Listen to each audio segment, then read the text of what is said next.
Hola a todos, soy José Antonio Fernández. Hoy lunes 1 de septiembre damos comienzo a otra sesión de la apertura de Nueva York, teniendo bolsas sin tropiezos en agosto, donde han cerrado nuevamente en máximos históricos, rebotes la semana pasada a pesar de Francia y de la tensión por Nvidia.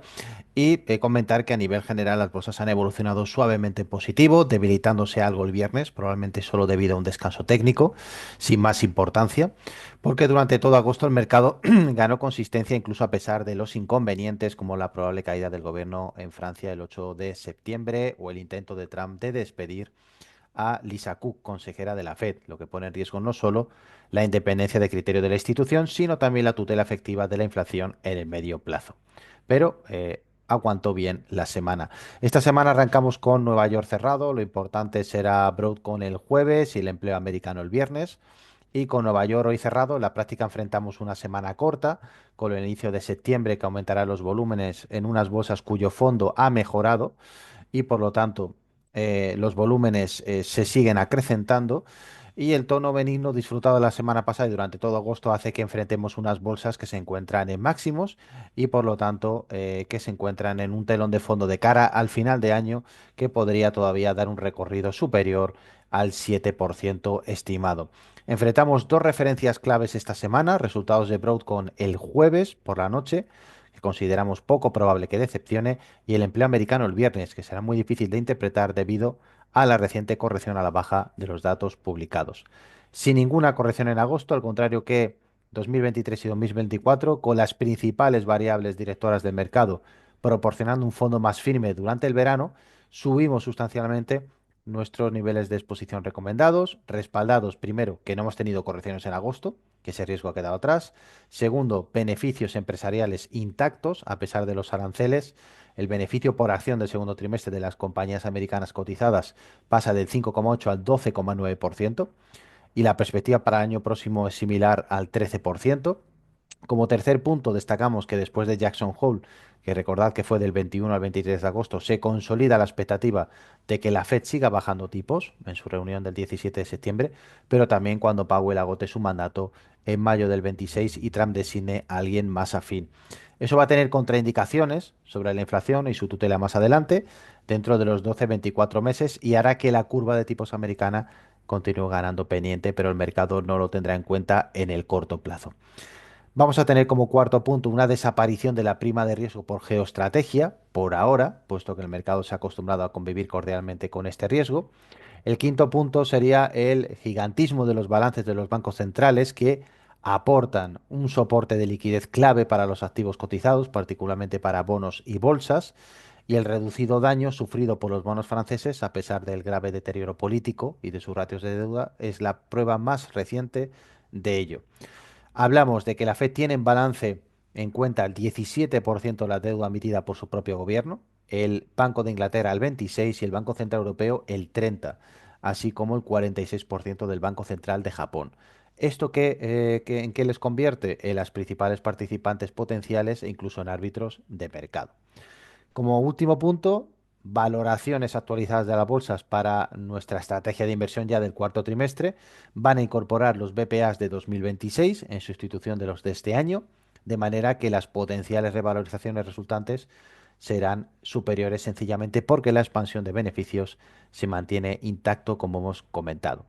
En coherencia con todo lo anterior, esto es lo realmente importante, recuperamos los niveles de exposición a riesgo que mantuvimos hasta la invasión de Ucrania en febrero del 22, cuando consideramos que la situación del mercado era estándar o normalizada y por lo tanto septiembre, si fuera flojo como se suele esperar, sigue manteniendo estos niveles de riesgo en las bolsas a nivel internacional. El foco en las emisiones de renta fija suelen ser también los payrolls, que hay una posible caída del bono americano que también se estima que caiga hasta el 4,15. Dejamos atrás la semana de reducidos movimientos de renta fija. Destaca el aumento de la inflación en Alemania al 2,2 y el estancamiento del deflactor de consumo privado en Estados Unidos al 2,6, aunque repuntó subyacente al 2,9. Y de cara a los próximos días, el foco estará en el mercado laboral americano, que podría seguir confirmando el enfriamiento del empleo visto en los últimos meses. Otros factores que podrían influir, también tenemos el IPC europeo, que se espera que se repita en el 2%, alguna noticia relativa a la próxima moción de confianza en Francia, 8 de septiembre. Y si se confirma la debilidad del paro en Estados Unidos, podríamos asistir a una semana de caídas de la renta fija, sobre todo en el bono americano, donde se estima ese rango del 4,15, 4,27 y para el bono alemán del 2,65 al 2,80. Hoy, recordad, es festivo en Estados Unidos, a pesar de estar haciendo esta apertura, va a ser una apertura de lectura de datos macro, de análisis también de datos vistos la semana pasada, de ajustar operativa y tendencias, y por lo tanto, pues hoy es el día del trabajo, las bolsas están cerradas, y por lo tanto lo que vamos a ver un poco, vamos a preparar el resto de la semana. Hoy el único dato importante ha sido la tasa de paro en la Unión Europea, que ha sido esta mañana con un dato arrojado del 6,2%, con una estimación previa del 6,2%, así que simplemente se mantiene. En torno a las divisas, la macro va a aumentar la presión bajista sobre el dólar. En el eurodólar empezamos una semana ya de 4 días, ya que el lunes hoy es festivo en Estados Unidos, y con una macro que irá adquiriendo relevancia al final de la semana con los datos de paro y salarios. Por lo tanto, el rango estimado para la semana, 1,165, 1,177. Para la libra es una semana con poca referencia, los PMIs británicos van a determinar la evolución de esta y los rangos serán 1,165, 1,17, perdón, 0,863, 0,873. Para el franco suizo hay una probable depreciación del franco a lo largo de la semana, con el IPC de agosto en Suiza estable y el retroceso en el PMI manufacturero de 48 a 47. Esto lo que hace es favorecer una política monetaria acomodaticia por parte del Banco Central de Suiza y el rango estimado 0,93, 0,942. Y por último hablamos del yen, es una semana de escasas referencias macro en Japón. El yen podría mantener algo de tendencia apreciatoria ante las perspectivas de una nueva subida de tipos antes de final de año, que gana peso en un contexto de pleno empleo e inflación elevada. Por lo tanto, el rango lo vamos a mantener en 171,6, 172,5. Para el resto de semana, ¿qué es lo que esperamos? Principalmente el miércoles la batería más importante de datos, habla Lagarde dentro del Banco Central Europeo. Tenemos en Estados Unidos los pedidos de fábrica, el libro beige, que será ya pues a partir de la subasta de cierre americana. Y tendremos ya publicación de resultados de Salesforce, que será también ya con mercado cerrado, donde se espera un BPA de 2,77. Y ya de cara a jueves y viernes, el jueves tendremos las encuestas AE de empleo ADP en Estados Unidos, la balanza comercial y las ventas minoristas y cerraremos ya la semana con el dato de nóminas no agrícolas, que es el dato de alta volatilidad. Recordad que siempre se produce la primera semana de cada mes, los salarios media hora y la tasa de paro en Estados Unidos. Por lo tanto, a partir de esa hora de las 14:30 van a ser datos de alta volatilidad. Dentro del entorno económico, ¿qué podemos destacar? Pues vamos a destacar en concreto las compañías que mejor lo están haciendo. Hablamos de Autodesk, que sube un 9%, es una compañía desarrolladora de software que publicó buenos resultados a cierre del jueves. Cotizan $314. Hablamos de Accenture, que cotiza en 260, con subida del 1,5%, ya que recibe un acuerdo de compra de servicios de IT por parte del Departamento de Energía de Estados Unidos y por lo tanto pues ha hecho también que la cotización vaya en aumento. Y hablamos también de Kraft. Kraft sube 1,2% a $28 al conocerse por parte de Wall Street que la compañía planea extender su negocio y separar los productos de alimentación y salsas. La noticia fue recogida positivamente por el mercado. En cambio, valores con peor evolución, hablamos de Oracle, cayendo un 6%, lastrado por los resultados mixtos de las compañías expuestas a la inteligencia artificial. Hablamos de Tesla, que cae otro 3,5%, tras conocerse que sus ventas en Europa han caído un 40% durante el mes de julio, a pesar de la expansión del mercado de vehículos eléctricos en la región. Y por último, pues tenemos que hablar de un valor que precisamente lleva castigado durante los 2 últimos años, que es Alibaba, que es un valor que este año lleva una rentabilidad del 60%, que ha rebotado un 12% en el intradía, ya que ha batido expectativas de abril a junio, impulsados por el negocio en la nube. Por lo tanto, pues trasladándonos a gráficos, a pesar de que hoy podemos hablar poco de lo que es la apertura americana, sí tenemos que hablar pues un poco de lo que ha sido el comportamiento, lo que está siendo el comportamiento de Forex, en este caso en eurodólar, el cual vemos que se mantiene su zona de 1,1711, 1,1712. Seguimos hablando de tendencia alcista, ya sabéis, precio por encima de EMA, de nube y CCI alcista, nivel de más 56. Establecemos nuevamente nuestra zona de soporte en 1.1564 y cómodamente buscamos ese recorrido por encima de 1.18. Para aquellos que hacéis intradía, para aquellos que hacéis scalping, compras, ineludiblemente, es lo que vemos en el gráfico. Seguimos hablando de compras en el eurodólar y en la libra dólar, pues prácticamente durante todo este año. Y hay que aprovecharse de que la tendencia es muy clara y muy definida para seguir hablando de esas posiciones compradoras. Lo podemos verificar aquí en la libra. La tenemos ya fuera de la nube en 1.35 y por lo tanto, pues el siguiente objetivo tras su soporte en 1.33 va a ser buscar el techo de este verano en 1.3812. Por lo tanto, realmente estamos también ante una tendencia alcista dentro de la libra. En yen, en cambio, pues le ha costado un poquito más. El dólar yen en concreto sigue en tendencia bajista. Como vemos, se mantiene cómodamente en la zona de 147 y realmente pues la zona clave va a ser este doble suelo en 139,64. Por lo tanto, dólar yen par bajista, euro dólar, libra dólar alcistas. Vamos a ver, por ejemplo, el canadiense yen. Comportamiento alcista precisamente desde que realiza la ruptura en el nivel de 175,51. A partir de ahí, fijaos, lleva un crecimiento de 10 figuras y como vemos ahora mismo el soporte estaría en este suelo que nos ha dejado la cotización en 181,48. Así que seríamos alcistas en el franco suizo yen en todas las temporalidades. Vamos a ver, tiene también el euro yen, también alcista. Como vemos, se encuentra cerca de la resistencia en 175,36 y por lo tanto zona clave, dejándonos una zona de soporte o compra en 169. Recordad, el análisis lo hago siempre en diario, pero para la ejecución diaria, es decir, para entrar en gráfico diario, siempre marcamos unas zonas de soporte y de resistencia.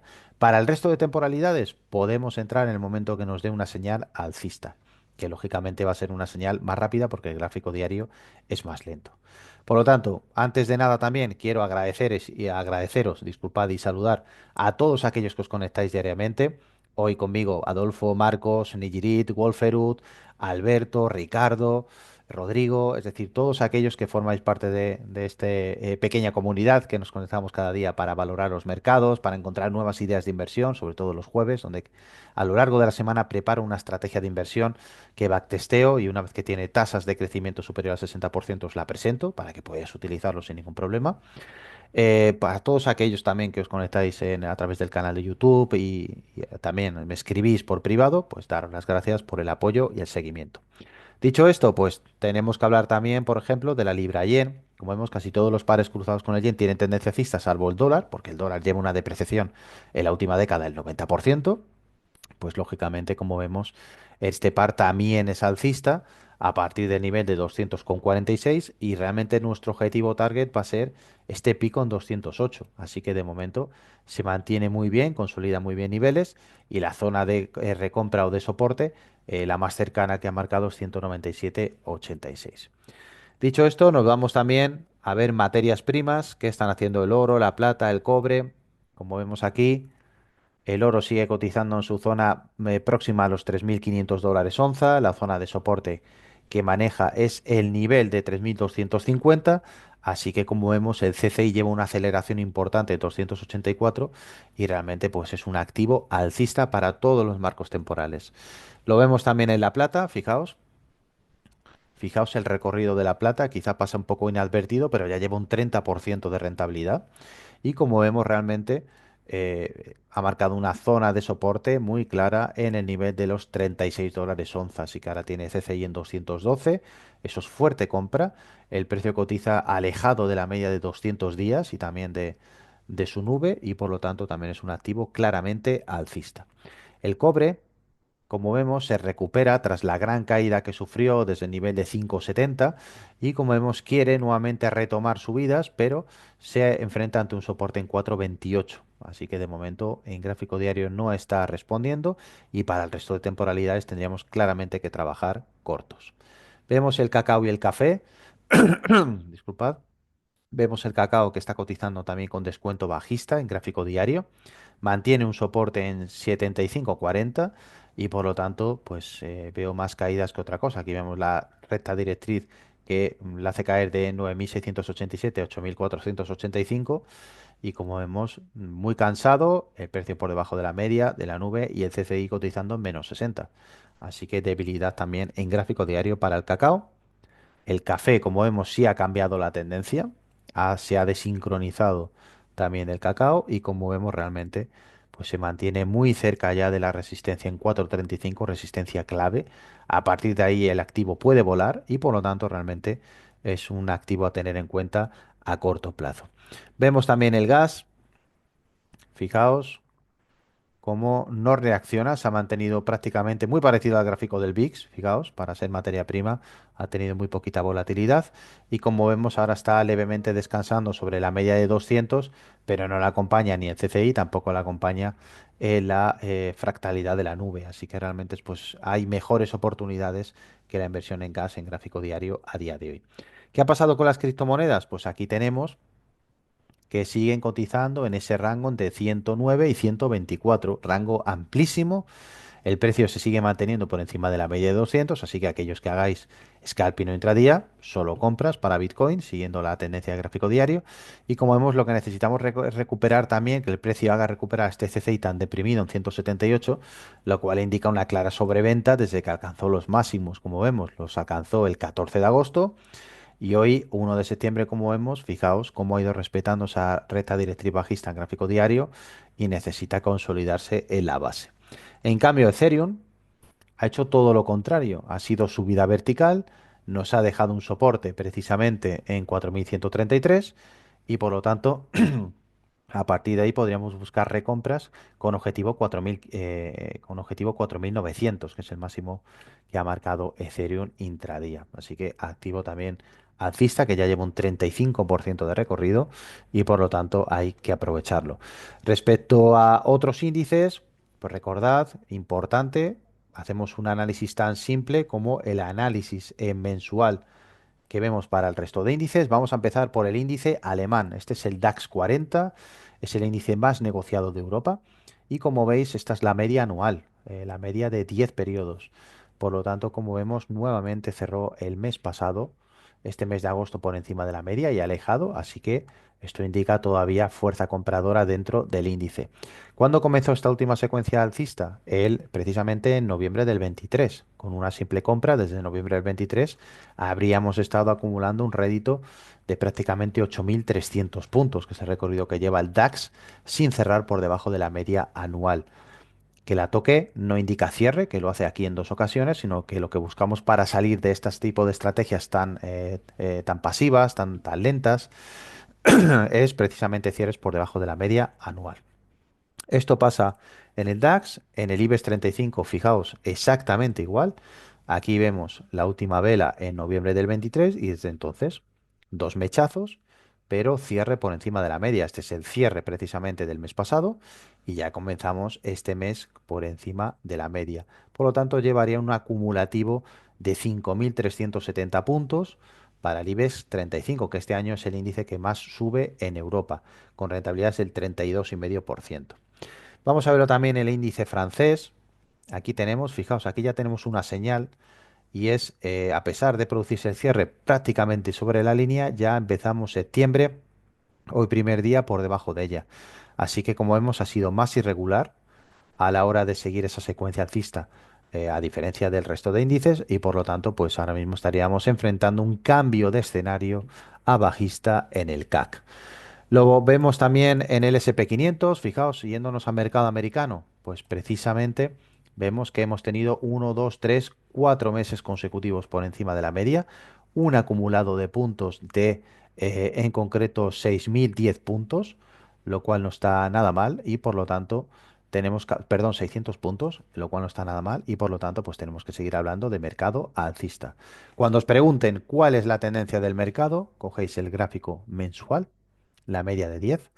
Si el precio está por encima, el mercado es alcista. Lo podéis ver el mayor ejemplo precisamente en el periodo COVID. Fijaos cómo aquí tenemos, este fue el periodo COVID, donde vemos que el mercado, disculpa, se cae por debajo de la media y a partir de ahí recupera el primer cierre por encima de la media en el mes de mayo y desde entonces encadena, fijaos, todo el resto del año por encima de la media anual. Vamos a ver el Dow Jones. Aquí tenemos cierre también por encima de la media. Este es el cierre del mes pasado.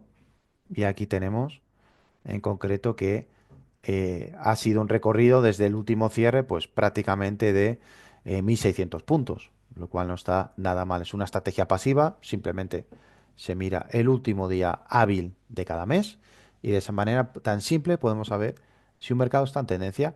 Sé que muchos de vosotros o hay traders que operan con la media de 200 días, perfecto, también lo podéis hacer, pero normalmente la tendencia de fondo de un activo siempre se mira en el gráfico histórico, en el mensual, ¿vale? Lo mismo pasa con el Nasdaq. Fijaos cómo lleva también 4 meses por encima de la media. Y esta vela que vemos aquí es la que recién comenzaría esta semana y es la que tenemos que esperar a final, el último día hábil de septiembre, hábil bursátilmente hablando, para calibrar si realmente estamos ante un cambio de escenario. Lo vemos por último también los mercados asiáticos. Aquí tenemos el mercado chino. Fijaos, la recuperación ha sido muy importante. Y en el mercado japonés, exactamente igual. Sumaríamos de cerrar así el cuarto mes por encima de dicha media.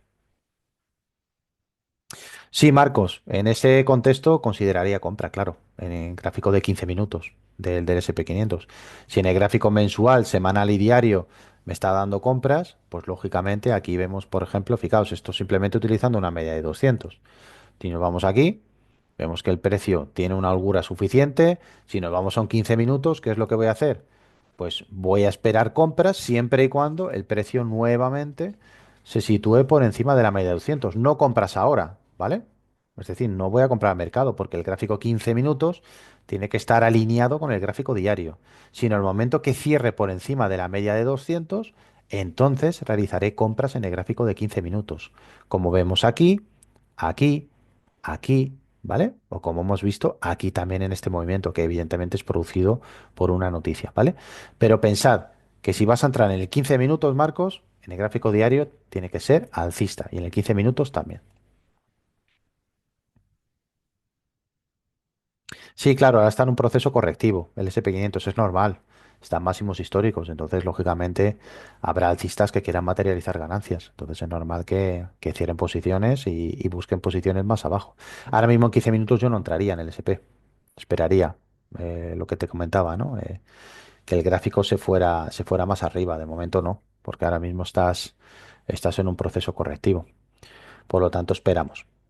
De hecho, si nos vamos aquí al SP, si quieres verlo con esta plantilla, ya que tengo varias, fíjate bien, sí, en gráfico diario tienen una pista, tiene una vista espectacular. Pero si nos bajamos a 15 minutos, mira lo que nos encontramos, ¿no? Entonces, si necesitamos que se den esos aspectos. A partir del cierre por encima de la media, que la media está en 6.483, ya podemos nuevamente hablar de largos, ¿vale? Más dudas, más preguntas que tengáis. Hoy simplemente quería haceros la apertura, a pesar de que no hay bolsa americana, pero para ver posibles dudas que pudierais tener, reevaluar gráficos y preparar un poco la semana, porque entiendo que al resto de la semana va a ser una semana movida y más una semana de nóminas no agrícolas. De hecho, conozco traders que solamente operan este dato, ¿no? Por lo tanto, es importante que la vayáis preparando la semana. Sobre todo, ajustéis siempre la misma estrategia en el mismo gráfico, en el mismo activo y con la misma gestión de riesgo. Y a partir de ahí repitáis. Porque normalmente suele ocurrir como traders, en este tiempo que llevo como formador, en estos 20 años, que probáis una semana con una estrategia, no funciona, la cambiáis por otra, luego cambiáis el activo, luego decís, bueno, me paso de un minuto a una hora, luego un día, en fin. Que al final, si no tenéis estabilidad en vuestro modus operandi, es muy difícil que la estadística sea estable. Así que importante que elijáis una. Yo cada jueves os explico una diferente. Todas son válidas siempre y cuando respetéis la gestión de riesgo, que nunca supere el 2% del tamaño total de una cuenta. Y eso normalmente no se produce, por eso tenemos esos altibajos. Y que a partir de ahí, pues trabajéis siempre ese marco temporal y siempre tengáis en cuenta tendencias en gráficos mayores, que realmente son los que marcan la tendencia dominante en el mercado. No sé si tienes alguna duda más, alguna pregunta antes de finalizar.